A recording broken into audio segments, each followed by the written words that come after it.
be a concern, Michelle. Yeah, it's something we're going to be watching for. Abilities far beyond the... Tonight on Safe Zone.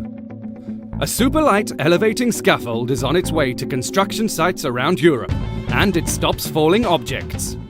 New brain research in India reveals how we can improve our ability to think safely.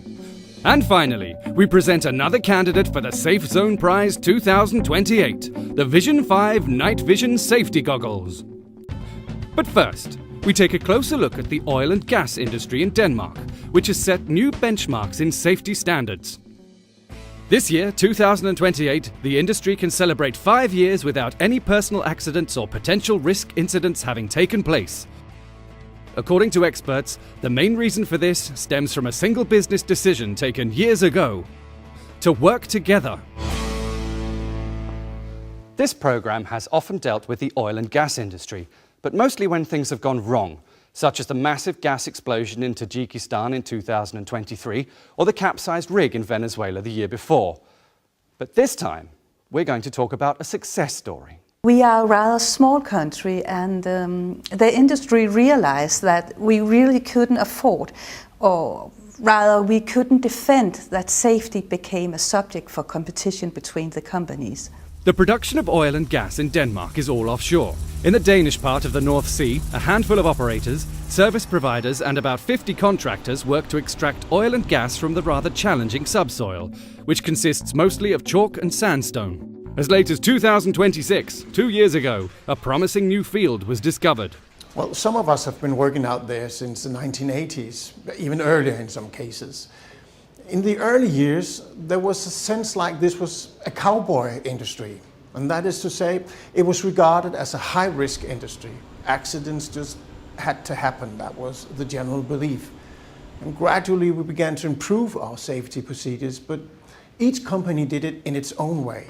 Around the turn of the century, the industry became better coordinated, and we saw the first examples of joint projects focusing on safety in the industry. It became more and more clear to us that we were spending time inventing more or less identical safety solutions. But on the other hand, the solutions involved use of different tools. So an employee moving from one company to another couldn't just use the system he already knew. Crucial information was being lost. Everybody wants to talk about their successes, but no one likes to talk about their near misses. And every company invested huge amounts of money in educating itself on safety issues to improve. We talked about being a cooperative organization. But the leap forward came around 15 years ago when we started talking about becoming an industry cooperating on safety issues. Well, the drop in oil prices around that time may have helped us, push us in that direction. The oil and gas industry in Denmark set up different fora where safety issues were discussed, and where the experiences of other industries were learned. After a while, the HSE departments of various operators arranged for daily contact. Today, safety discussions have become an integrated part of contact between other departments as well. The industry has developed a common risk assessment system, and important information is disseminated throughout the entire industry as quickly as possible. Jens Jakobsen is a professor at the Technical University of Denmark. According to him, the decision to work together within the industry has had an immense impact on safety in general. The fact that we could launch the oil and gas safety engineer education here at the university in 2020 is very much thanks to the joint effort to improve safety in the industry.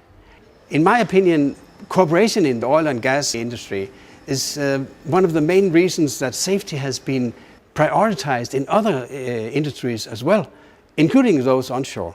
But how do you get a business dedicated to competition to cooperate within a single area like safety? Well, there have been challenges, and we will discuss some of them right after this break. 100 kilometers later, car of the year 2028. Identical safety solutions. Common reporting system. Cooperating on safety issues.